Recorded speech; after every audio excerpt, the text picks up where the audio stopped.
When my children were born, I taught myself to knit. And when Elspeth died, sewing and the knitting and designing stuff was my therapy. So for the last 6 years, I couldn't work anymore after Elspeth died. So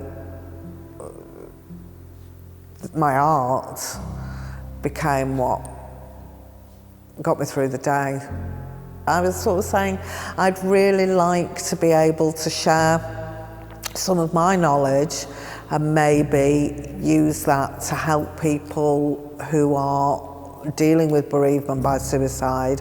And we said, wouldn't it be great if we could have this quilt and we could teach people and we could have workshops, get bereaved people together, maybe some people who've never had any peer support.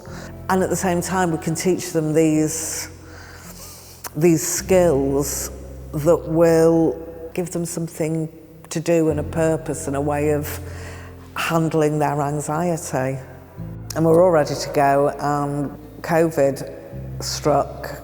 But we had a camera that we discovered took videos, and we set up a Facebook group, and it was quiet, and nobody responded, and we thought, And then the next minute, all of a sudden, somebody posted something that they had done, and then people started communicating. We've become a little family of stitchers. My postman knew about the memorial quilt, and he'd knock on my door every morning, socially distancing, passing me this envelope. Oh, we've got 4 today, Rebecca, how's it going? It was emotional. You know, you'd open an envelope, and inside an envelope was something beautiful. And it was opening an envelope of grief.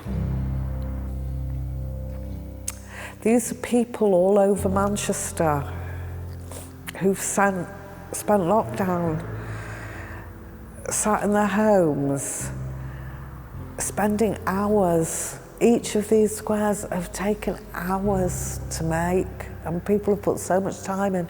And this is a quilt that is made from complete, unconditional love.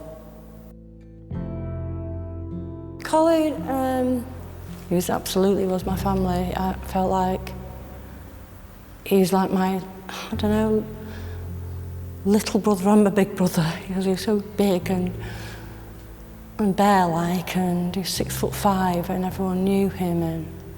But at the same time, he had that vulnerability and that beauty that I always wanted to protect him. But he also protected me through my own severe depressions as well. I wanted to keep Col alive. I wanted to celebrate him. And I wanted to find some way, because I wasn't coping very well.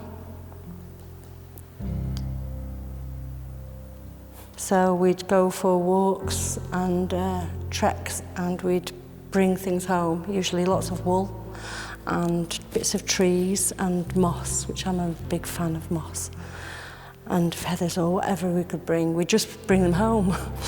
And this piece, it just stood out, and I wanted to capture that time again.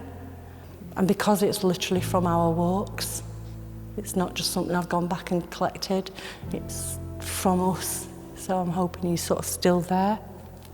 Sometimes you're desperate to find someone that you can connect with about it because you're struggling.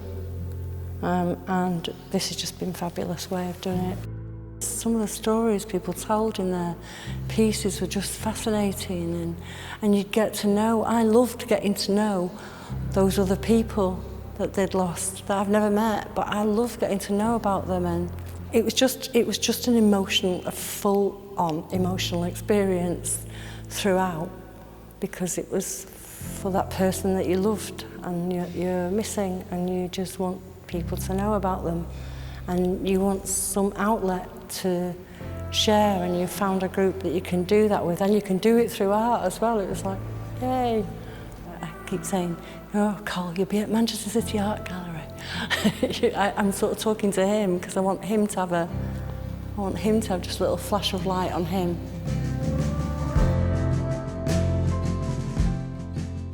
Jake was a photographer. He was studying contemporary photography when he died. I don't have a creative bone in my body, but Jake was very creative and artistic and loved his photography and his music and his sketching. And it's been nice, it's been a nice kind of connection for me to have a go at something like this. Grief is exhausting and I guess it will never end. That's okay.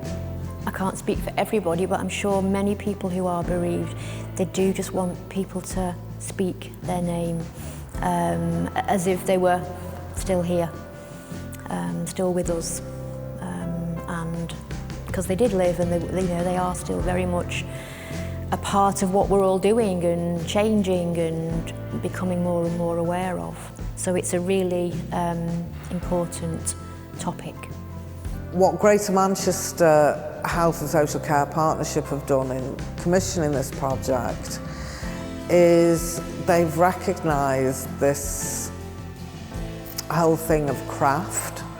Crafting through grief has been going on for hundreds and hundreds of years, but GM recognised that, and through the Speak Their Name Quilt project they've afforded people in Greater Manchester who have lost somebody this opportunity to discover healing through a gentle and very creative process. This has come about through tragedy, but through tragedy we've built a support network, and who knows what we'll create next.